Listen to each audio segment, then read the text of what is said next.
Si es que en este escándalo, el escándalo del PAN, también hay empresarios involucrados. Sigamos con la telaraña. Estoy con el profesor Rigoberto González Montenegro, quien fue secretario general de la Procuraduría, para que nos ayude a entender un poco y a explicar y a hacer docencia. Por ejemplo, los empresarios, hace un rato hemos visto solo funcionarios. Juan Carlos Marciaga, este empresario que está involucrado en el caso de la compra de bolsas de comida, ahora mismo tiene detención preventiva en la DIJ y está pendiente de la ampliación de indagatoria.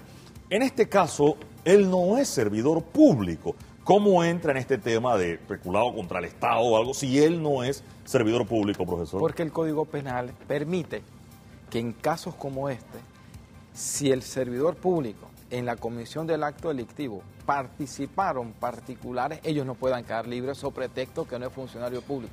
Entonces el Código Penal le hace extensiva la conducta y la pena a este caso, a un particular. ¿Cuál es la pena en un caso como este? ¿Es distinta a la del funcionario? No. En principio se aplica la misma situación porque están en la misma, están en el mismo tipo de conducta. ¿De cuántos años estamos hablando? La misma que le cabría. Si vuelvo al tema de los delitos especulados, si sí. El delito de especulado, estamos hablando del delito especulado por apropiación, que está en el artículo 338 del Código Penal, la pena es de 4 a 10 años de prisión, pero si es agravado, o sea, si la apropiación del bien público sobrepasa los $100.000, entonces estaríamos hablando de 8 a 15 años de prisión. De 8 a 15 años es lo que pudieran estar enfrentando. Tanto para el ex servidor público o servidor público si todavía está en funciones, como para el particular o los particulares que participaron en la misma conducta delictiva. En este caso es un empresario. Es el caso de la compra de bolsas de comida. Él está en la policía. Hay otro caso más y seguimos con el tema de la telaraña de corrupción de empresarios en el PAN. Otro funcionario que se menciona, no tenemos fotografía de él, es Roberto Carretero. Él también está en la compra de bolsas de comida, también tiene la misma medida de detención preventiva y ahora mismo fue indagado. O sea, ya hay una diferencia entre el que ha sido indagado y en el que todavía definitivamente no ha llegado. ¿Qué pasa en una indagatoria, profesor? ¿Uno puede decir algo que el fiscal determine, tú sabes que con eso que me dijiste te vas para tu casa o con eso que me dijiste te mantengo guardado? Bueno, en principio, tanto una como la otra, porque la indagatoria es la indagatoria parte del supuesto. Yo tengo pruebas que te vinculan con el acto delictivo, venga acá para formular los cargos. Pero en la indagatoria la persona puede llevar, en la medida en que le van concretando los cargos, decir, bueno, yo tengo una prueba que dice lo contrario, y la va aportando, y eso le puede cambiar el panorama al fiscal de manera tal que él pueda decir, voy a variarte la condición tuya y dejamos sin efecto la indagatoria. Seguimos con más de esta telaraña de corrupción de empresarios en el PAN. Quiero compartir con ustedes otra figura. Por ejemplo, Carlos Araúz, que también es empresario, ya fue indagado. Él también tiene detención preventiva en la policía. Es el mismo caso de la compra de bolsas de comida. ¿Ayuda, profesor, o el fiscal puede tomar una decisión? Por ejemplo, yo me acojo al artículo 25, o sea, no quiero declarar, y el fiscal dice que, no me dices nada. Te dejo, o sea, las pruebas que tengo son suficientes para dejarte detenido preventivamente.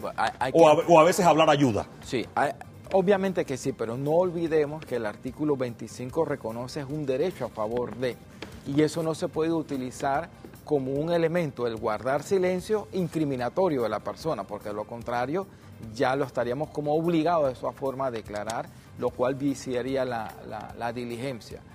Y el hecho de que la persona guarde silencio no significa que él está aceptando ningún tipo de responsabilidad, simplemente se acoge a un derecho que le establece la Constitución. Ahora, ante las pruebas, a lo mejor lo que yo diga puede desvirtuar esas pruebas. Si no digo nada, la prueba tiene más peso que mi testimonio o mi no testimonio en este caso, ¿no? Hay que tener presente lo siguiente, aun cuando un fiscal le formule cargo a una persona, aun cuando el fiscal solicite el llamamiento a juicio de esa persona, el juez no está obligado a compartir el criterio del fiscal. Dicho de otra manera, puede perfectamente sobreseerlo de manera tal que considera, tú investigaste, tú tienes tu criterio, pero las pruebas que tú me estás incorporando y me estás mandando y yo las he evaluado, me dicen que ahí no hay lo que tú viste. Eso quedaría en el trabajo de los abogados. Quiero seguir con esta telaraña de la corrupción de empresarios en el PAN. Como dijimos, Carlos Araúz está detenido. Mario Martinelli, empresario, él no tiene medida cautelar. Sin embargo, con él hay una figura nueva aquí, que él tiene fuero electoral. Entendemos que a él se le ha solicitado el levantamiento del fuero electoral. Creo que se le levantó en un caso, pero todavía falta otro caso. Si a mí me levantan el fuero electoral, profesor, es específicamente para el caso que se solicitó. Exactamente así Es decir, si yo tengo 5 casos y nada más me levantan por uno, no se puede hacer nada en los otros 4. Exactamente, como lo has explicado. En cada caso en concreto, llega el fiscal y considera si hay los elementos suficientes para requerirle al Tribunal Electoral levante el fuero electoral con respecto a ese caso, porque eso es lo que se le envía al Tribunal Electoral y eso es lo que ellos van a evaluar, independientemente de los otros casos en la etapa en la que se encuentren. Y en ese caso, si se levanta el fuero electoral, obviamente que se le puede formular los cargos una vez el Tribunal Electoral cumpla con esa fase. Él no tiene medida cautelar en este momento y está señalado por el caso de la compra de granos. Continuamos con la telaraña de corrupción. En este caso hemos mencionado a 4 personas, ninguna de ellas es funcionario. Rubén de Icaza Arias, empresario, él tiene arresto domiciliario, él está vinculado en el caso de la comida deshidratada, que es uno de los primeros que mencionábamos hace un rato con Giacomo Tamburelli. Para más de la corrupción, en este caso esta telaraña, estas personas, profesor, son particulares, no son funcionarios. Hay algunos delitos en los que se establece que si la persona es funcionario, eso es un agravante en algunos casos, ¿verdad? Puede ocurrir y así lo establece el Código Penal, porque precisamente por la condición y la facilidad que le presta el cargo, lo lleva a cometer el acto delictivo. Ellos no estarían arropados por esta figura. La situación particular de Mario Martinelli, que él sí tiene un fuero electoral, o sea, eso no lo hace funcionario, pero tiene un fuero electoral que requiere de una investigación. Ese fuero electoral se debe terminar creo que en 2 meses y medio, porque ya el Tribunal Electoral anunció la eliminación, la terminación del periodo. Del proceso electoral. Del proceso. Después de 3 meses se le cae eso a todo el mundo. Exactamente, así es. No hay que pedírselo a más nadie. No, porque la solicitud es en la medida en que todavía lo tiene a su favor. En la medida en que pasa el tiempo que establece el Código Procesal o que establece en este caso el Tribunal Electoral, no hay fuero.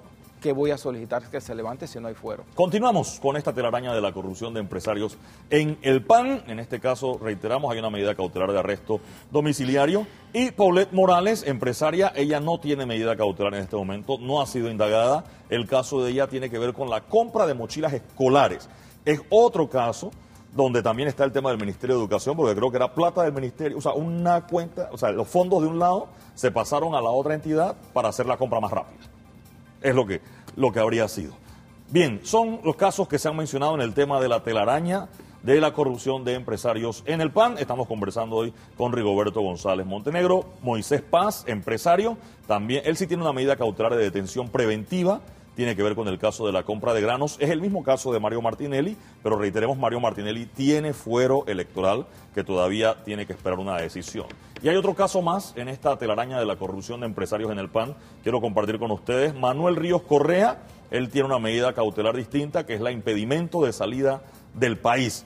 ¿Por qué puede haber medidas cautelares distintas? Profesor, expliquemos eso de nuevo si es el mismo caso. Porque es el grado de vinculación que determina la Fiscalía, que va determinando de cada uno de los que están involucrados en el acto delictivo. Dicho de otra manera, no todos van a tener el mismo grado de participación.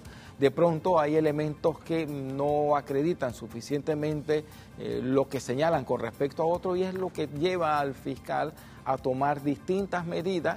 O sea, hay gente menos culpable que otra. Yo no Ese diría principio, menos, como decimos en el interior, de que no es lo igual el que mata a la vaca como el que la agarra a la patada. Yo no diría menos profesor. culpable porque al fiscal no le corresponde en ese momento, pero sí en cuanto a los elementos que tiene y considera que, bueno, no es suficiente para desvincularte, luego entonces te voy a aplicar una medida menos agravada que la detención preventiva o el impedimento de salida del país, por ejemplo. Quiero seguir con esta telaraña de corrupción. Creo que tengo un empresario más en esta fila. En este caso, el señor Praxe de Espinzón, él no tiene medida cautelar y él también está con el tema de la compra de granos. Estas medidas las dicta en este momento el fiscal. Los abogados pueden recurrir al juez que va a ver la causa si es que ya hay un juez asignado, y el juez puede decirle, mantengo la medida del fiscal o la cambio. Hay lo que se llama en materia procesal penal el incidente de controversia. El incidente de controversia le permite a los abogados defensores cuestionar las medidas que adopta el fiscal, por ejemplo, una medida cautelar, la declaración indagatoria que ya ha ocurrido. Y el juez, eso se le asigna a un juez que al final sería el que iría a conocer la causa. Este juez ha analizado ese incidente donde se le está cuestionando la medida que adoptó el fiscal, tiene una o dos opciones: o la mantiene o la revoca. Para eso es el incidente de controversia. O sea que el juez puede decidir lo contrario. Al o fiscal puede bajarla. Es decir, si el fiscal ordena detención preventiva, el juez puede cambiar la detención preventiva por una casa por cárcel, por ejemplo. Acordémonos que en Panamá el tema, lo dice el código, que cuando ya la medida cautelar se ha adoptado, eso tiene que ser objeto de la acción de habeas corpus. Y en efecto ha habido tribunales donde considera que la detención preventiva o la restricción de la libertad más agravada no procede, pero se la cambia por otra menos restrictiva que puede ser, y le puede decir, en vez de tener detención preventiva, casa por cárcel. Esto solo pasa en Panamá y Colón, o Chiriquí y Bocas del Toro. Por ejemplo, en Herrera Los Santos, en Coclé y Veraguas, el asunto fuera totalmente distinto porque ahí está el sistema penal acusatorio. Tiene que ser ante el juez de garantía. Solo el juez decide si alguien va preso o no, y no el fiscal como ahora. Exactamente, así es. El juez de garantía es el que autoriza las medidas restrictivas de libertad corporal.